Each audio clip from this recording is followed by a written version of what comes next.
നമസ്കാരം. ഇന്നത്തെ പ്രവാസി വാർത്തകൾ ഒറ്റനോട്ടത്തിൽ. യുഎഇയിൽ സഞ്ചാര നിയന്ത്രണങ്ങൾ നീക്കി. കോവിഡ്-19 വ്യാപനം കുറഞ്ഞതോടെ യുഎഇയിൽ ഏർപ്പെടുത്തിയിരുന്ന എല്ലാ നിയന്ത്രണങ്ങളും നീക്കിയിരിക്കുന്നു. കഴിഞ്ഞ 3 മാസമായി രാജ്യത്ത് നടന്നുവരുന്ന അണുനശീകരണ യജ്ഞവും സമാപിച്ചു. ബുധനാഴ്ച രാത്രി മുതൽ ജനങ്ങളുടെ സഞ്ചാരത്തിന് വിലക്കുണ്ടാകില്ലെന്ന് അധികൃതർ അറിയിച്ചിരിക്കുന്നു. ഇനി മുതൽ അനുമതിയില്ലാതെ പൊതുജനങ്ങൾക്ക് ഏത് സമയവും പുറത്തിറങ്ങി സഞ്ചരിക്കാമെന്ന് ദേശീയ ദുരന്ത നിവാരണ അതോറിറ്റി വക്താവ് ഡോക്ടർ സെയ്ഫ് അൽ ദാഹരി പറയുന്നു. പൊതുസ്ഥലങ്ങളും പൊതുഗതാഗത സംവിധാനങ്ങളും പൂർണ്ണമായും അണുവിമുക്തമാക്കുകയും ചെയ്തു. പൊതുയിടത്ത് അണുനശീകരണ പ്രവർത്തനങ്ങൾ ഇനിയും തുടരുമെന്നും അദ്ദേഹം വ്യക്തമാക്കി. നേരത്തെ ദുബായിൽ രാത്രി 11 മണി മുതൽ രാവിലെ 6 മണി വരെയും മറ്റ് എമിറേറ്റുകളിൽ രാത്രി 10 മണി മുതൽ രാവിലെ 6 വരെയും പുറത്തിറങ്ങുന്നതിൽ നിയന്ത്രണമുണ്ടായിരുന്നു. അബുദാബിയിൽ പ്രവേശന വിലക്ക് തുടരും.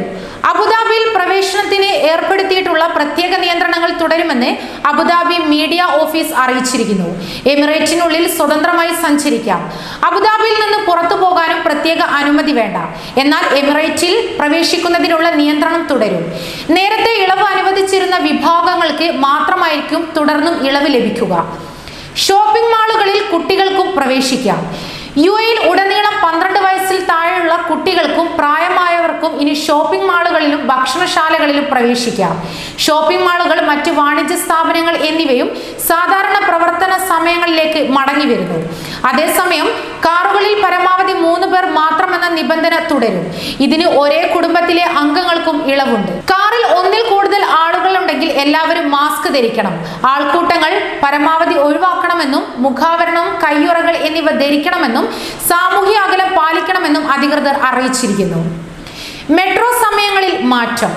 അണുനശീകരണ പ്രക്രിയ പൂർത്തിയായതിനാൽ ദുബായ് മെട്രോ റെഡ്, ഗ്രീൻ ലൈനുകളുടെ പഴയ സമയക്രമം ഉടൻ പുനഃസ്ഥാപിക്കുമെന്ന് റോഡ്സ് ആൻഡ് ട്രാൻസ്പോർട്ട് അതോറിറ്റി അറിയിച്ചിരിക്കുന്നു. ശനി മുതൽ ബുധനാഴ്ച വരെ റെഡ് ലൈൻ പുലർച്ചെ 5 മുതൽ അർദ്ധരാത്രി 12 വരെയും വ്യാഴാഴ്ച പുലർച്ചെ 5 മുതൽ അർദ്ധരാത്രി 1 വരെ ആയിരിക്കും. അതേസമയം വെള്ളിയാഴ്ച രാവിലെ 10 മുതൽ അർദ്ധരാത്രി 1 മണി വരെ മെട്രോ റെഡ് ലൈൻ പ്രവർത്തിക്കും. ഗ്രീൻ ലൈൻ പുലർച്ചെ 5:30 മുതലാണ് പ്രവർത്തനം തുടങ്ങുക. ശനി മുതൽ ബുധൻ വരെ അർദ്ധരാത്രി 12 വരെയും വ്യാഴാഴ്ച അർദ്ധരാത്രി 1 മണി വരെയും പ്രവർത്തിക്കും. ഖത്തറിലേക്ക് മടങ്ങിയെത്തുന്ന പ്രവാസികൾക്ക് 14 ദിവസത്തെ നിർബന്ധിത ക്വാറന്റൈൻ. ഖത്തറിലേക്ക് മടങ്ങിയെത്തുന്ന പ്രവാസികൾക്ക് 14 ദിവസത്തെ നിർബന്ധിത ക്വാറന്റൈൻ കഴിയുന്നതിനുള്ള മാർഗനിർദ്ദേശങ്ങൾ പുറപ്പെടുവിച്ച് അധികൃതർ. വ്യക്തികൾക്ക് ക്വാറന്റൈൻ ചിലവാകുന്ന ഏറ്റവും കുറഞ്ഞ തുക 3758 ഖത്തർ റിയാലാണ്.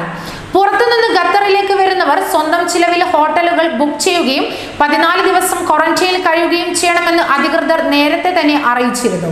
ഓഗസ്റ്റ് 1 മുതൽ കോവിഡ് കുറഞ്ഞ രാജ്യങ്ങളിൽ നിന്നുള്ളവർക്ക് മാത്രമാണ് രാജ്യത്തേക്ക് പ്രവേശനം അനുവദിക്കുക. ഇന്ത്യയിൽ ഇപ്പോഴും കോവിഡ് വലിയ തോതിൽ വ്യാപനം തുടരുന്നതിനാൽ മലയാളികൾ ഉൾപ്പെടെയുള്ളവർക്ക് ഈ സമയത്ത് മടങ്ങാനാവുമോ എന്ന് വ്യക്തമല്ല.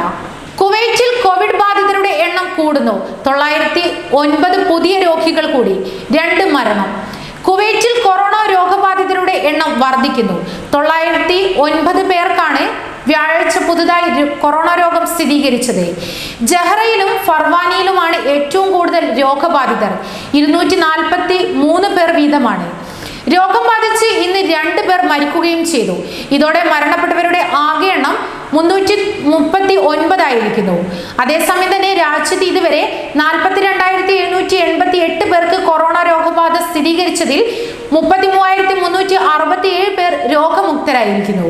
ഇന്ന് മാത്രം 558 പേരാണ് കോവിഡ് മുക്തരായത്. പ്രവാസി യുവാവിൽ നിന്ന് മദ്യം വാങ്ങി കഴിച്ച 3 പേർ ക്വാറന്റൈനിൽ.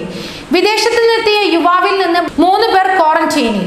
വളയം സ്വദേശികളായ 3 യുവാക്കളാണ് ക്വാറന്റൈനിൽ പോകേണ്ടി വന്നത്.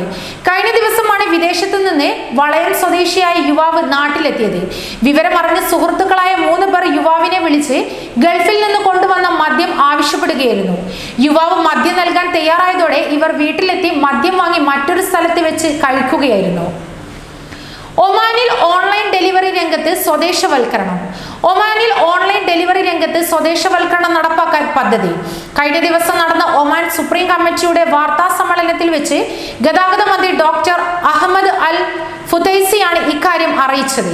ഈ രംഗത്ത് ജോലി ചെയ്യാൻ സ്വദേശികളെ മാത്രം അനുവദിക്കാനുള്ള പദ്ധതികളുണ്ടെന്ന് അദ്ദേഹം പറയുന്നു. ഓൺലൈൻ ഡെലിവറി രംഗത്തെ സ്വദേശിവൽക്കരണം നടപ്പാക്കാൻ ഗതാഗത മന്ത്രാലയം മാൻപവർ മന്ത്രാലയവുമായി ചേർന്ന് കൂടിയാലോചനകൾ നടത്തിവരികയാണ്. ഇത് സംബന്ധിച്ച് തീരുമാനമായാൽ റെസ്റ്റോറന്റുകളിലും മറ്റും ഓൺലൈൻ ഓർഡർ ഡെലിവറി സംവിധാനത്തിൽ ജോലി ചെയ്യാൻ പ്രവാസികളെ അനുവദിക്കില്ലെന്നും ഡോക്ടർ അഹമ്മദ് അൽ ഫുതൈസി പറയുന്നു. ഇഖാമ കാലാവധി കഴിഞ്ഞവർക്കും നാടണയാൻ അവസരം. ഇന്ത്യൻ എംബസി രജിസ്ട്രേഷൻ ആരംഭിച്ചു. ഇഖാമ കാലാവധി കഴിഞ്ഞവർക്കും ഹുറൂബുകാർക്കും നാടണയാൻ അവസരമൊരുക്കി ഇന്ത്യൻ എംബസി രജിസ്ട്രേഷൻ ആരംഭിച്ചു. സ്പോൺസറുടെ അടുത്ത് നിന്ന് ഒളിച്ചോടിയ കേസ്, വിവിധ തരം കേസുകളിൽ മേലുള്ള വാറന്റ്, ഇഖാമ കാലാവധി അവസാനിക്കൽ, വിവിധ സാമ്പത്തിക പിഴകൾ തുടങ്ങിയ പലവിധ നിയമപ്രശ്നങ്ങൾ നേരിടുന്നവർക്ക് ഫൈനൽ എക്സിറ്റ് ലഭ്യമാക്കുന്നതിന് വേണ്ടിയാണ് എംബസി വെബ്സൈറ്റിലൂടെ രജിസ്ട്രേഷൻ ആരംഭിച്ചത്. വെബ്സൈറ്റിൽ നേരിട്ട് തന്ന വിവരങ്ങൾ നൽകി പൂരിപ്പിക്കാൻ കഴിയും വിധം അപേക്ഷ സംവിധാനം ഏർപ്പെടുത്തിയിരിക്കുന്നു. ഇഖാമയിലെ പേര് അറബിയിൽ രേഖപ്പെടുത്തണം. മൊബൈൽ നമ്പർ, വാട്സപ്പ് നമ്പർ, ഇന്ത്യയിലെ മൊബൈൽ നമ്പർ, ഇമെയിൽ, സൗദിയിൽ ജോലി ചെയ്യുന്ന പ്രവിശ്യ, പാസ്പോർട്ട് വിവരങ്ങൾ, ഇഖാമ വിവരങ്ങൾ എന്നിവയും രേഖപ്പെടുത്തണം.